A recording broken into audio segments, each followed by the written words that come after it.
How do you turn it? Right. So, any grad students in the house? Great house. So, I'm a grad student at SPIA School of Public and Environmental Affairs, and if you haven't met one of us, then you probably wouldn't know that our motto is for the greater good. You might also not know what for the greater good means if you think the most pressing issue in society is rising taxes on the wealthy, which, honest to God, last semester, someone in one of my classes said that out loud to everyone. Right now, 8 people in the world have more wealth than the bottom 50%. 8 people versus 3.6 billion people. 21% of children in the United States live in poverty. And never tell me you're pro-life if you oppose paid family leave, if you oppose food assistance, contraception, public affordable housing, and healthcare as a right. You should probably just keep your integrity and say you're pro-birth. I mean, that's probably where you should land. I probably, like many of you, have been getting more riled up lately. The post-election Trump's America has really made me really not excited, but very angry. And I always have to come to think, what would Obama do? And I think he would say, Brett, times are getting tough. You gotta keep your cool. All lives matter. No longer president? Fuck it. All lives matter? Are you serious? I better see you marching in the street for gay pride, opposing the Keystone XL and Dakota Access Pipeline, helping brown people get to this country instead of saying go home, and everything else that all lives consist of. And yes, I am a supporter of Bernie Sanders for president. He can still win it! He is part of the reason why I'm here tonight. 1 year ago today, his campaign turned a red carpet for Hillary into a virtual tie in Iowa. Another reason I'm here tonight is because a few people put down stand-up as something I should do as one of my 30 challenges for my 30th year. And starting in the late 90s, I would stay at most Saturday nights and watch SNL, and it became a dream of mine to be on the show, and tonight, it's one little crack in that glass ceiling. The week following an SNL episode, I'd practice my impressions in the mirror or while biking around town, and sometimes I still do that today. So you want to hear some impressions? It's 3 a.m. and your loved ones are safe and asleep, but the phone rings on your nightstand. Something is happening in the world. Hello? This is Indiana University.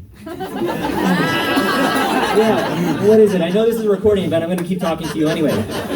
Be aware that there's a person on the corner of campus. They are a gender, 5'7", and wearing clothes. They are carrying something in their hand. It could be a knife. Be suspicious and stay away until further notice. In Trump's America, if you see something, you say something made up. Now, I'm going to do a little bit on Donald Trump. He has been, slowly draining the swamp. Give him credit. He signed an executive order earlier this week banning lobbyists from serving in his White House. Although he has been clogging the swamp drain a little bit with Goldman Sachs of shit for Treasury, with Rex, I'll bring my pipes, you bring the Coke, money, Tillerson for state, and with Ben, asleep at the wheel Carson for HUD. I mean, how did Trump nominate this guy to lead housing and urban development? Mr. President, the CEO of Habitat for Humanity is waiting to be interviewed. No, that just simply won't do. Humanity is not a priority.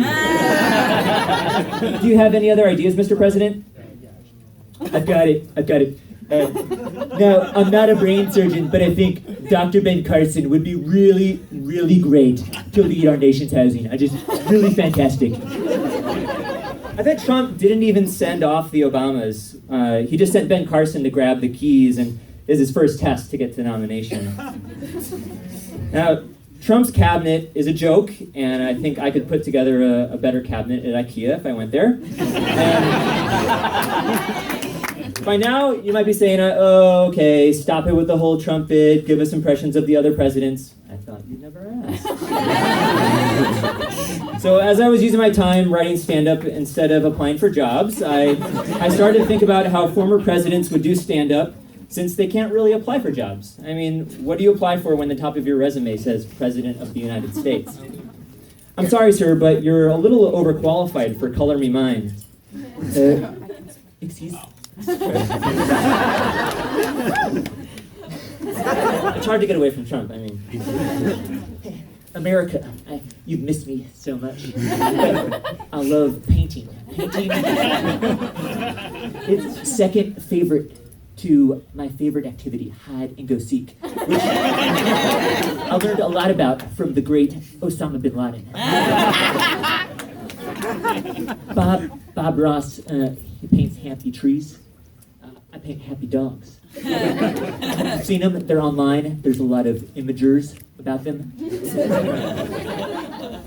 The latest dog, though, in my portrait is a little sad, a little run down. I call it Jib, question mark.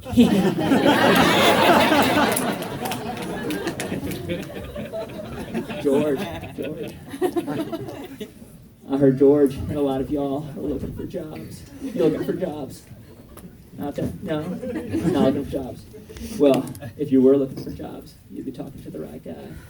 I am the jobs president, after all.